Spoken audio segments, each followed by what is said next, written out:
Cockroach जनता पार्टीचे संस्थापक अध्यक्ष अभिजित दिपके यांच्यावर आंदोलनादरम्यान काही माते फिरवून हल्ला केला। यावर ऑल इंडिया पॅन्थर सेनेचे संस्थापक भाई दीपक केदारे यांनी प्रतिक्रिया देत सांगितले की अभिजित दिपके यांच्यावर हल्ला होणार अशी माहिती असताना देखील त्यांना सुरक्षा जाणीवपूर्वक देण्यात आली नाही आणि या हल्ल्यानंतर त्यांना Z+ सुरक्षा देण्यात यावी अशी मागणी करण्यात आली आहे।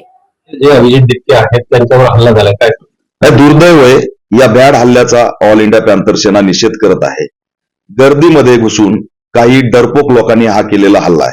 आमचं त्यांना ओपन चॅलेंज आहे की तुम्हाला जर अभिजित दिपकेला टार्गेट करायचं तर वेळ, काळ आणि मैदान सांगा। गर्दीमध्ये घुसायचं आणि भयभीत करून हे आंदोलन बंद पाडायचं हे एकमेव षडयंत्र आहे।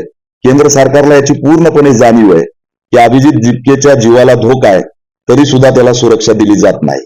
त्याच्यामुळे ऑल इंडिया पॅन्थर सेना आज मागणी करत आहे की तुम्ही अभिजित दिपकेचा बेनजर बुट्ट होण्याची वाट बघताय का?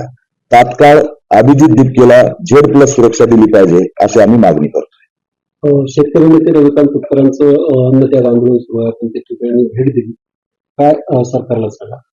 शेतकऱ्यांच्या कर्जमाफीसाठी अहिल्याबाई होळकरांच्या नावाची योजना त्या ठिकाणी सरकारने जाहीर केली, पण दुर्दैवाने हे सांगावं लागतंय की कर्जमाफीसाठी आट का लावली जाते? ही आट लावणं म्हणजेच एक प्रकारे अहिल्याबाई होळकरांचा अपमान केल्यासारखा आहे। त्याच्यामुळे सरसकट कर्जमाफी झाली पाहिजे यासाठी रविकांत तुपकर यांनी आंदोलन सुरू केलंय आणि त्या आंदोलनाला ऑल इंडिया पॅन्थर सेनेचा जाहीर पाठिंबा आहे। त्याचबरोबर आमची ही भूमिका आहे, महात्मा फुले विकास महामंडळ, संत रविदास महामंडळ, अण्णाभाऊ साठे महामंडळ, अल्पसंख्याक विभागाचं महामंडळ, या सगळ्या महामंडळाचे जे काही कर्ज प्रकरण आहेत मागासवर्गीयांच्या तरुणांना दिलेले, ते कोरोनाच्या काळापासून त्यांचे व्यवसाय संपलेले आहेत। त्यामुळे त्यात सुद्धा कर्जमाफी झाली पाहिजे आणि शेतमजुरांना सुद्धा विशेष पॅकेज मिळालं पाहिजे।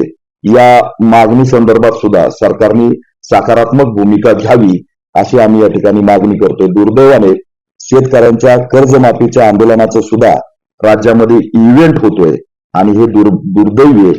त्यामुळे जे शेतकरी नेते त्यांनी गांभीर्याने आता यापुढे लढलं पाहिजे। सरकार तर थट्टा करतेच, पण लढणारे सुद्धा थट्टा करतायत अशी काही काळापासूनची स्थिती आपल्याला दिसते, ती थांबली पाहिजे आणि जनउठावाच्या माध्यमातून शेतकऱ्यांचं अस्तित्व वाचवलं पाहिजे।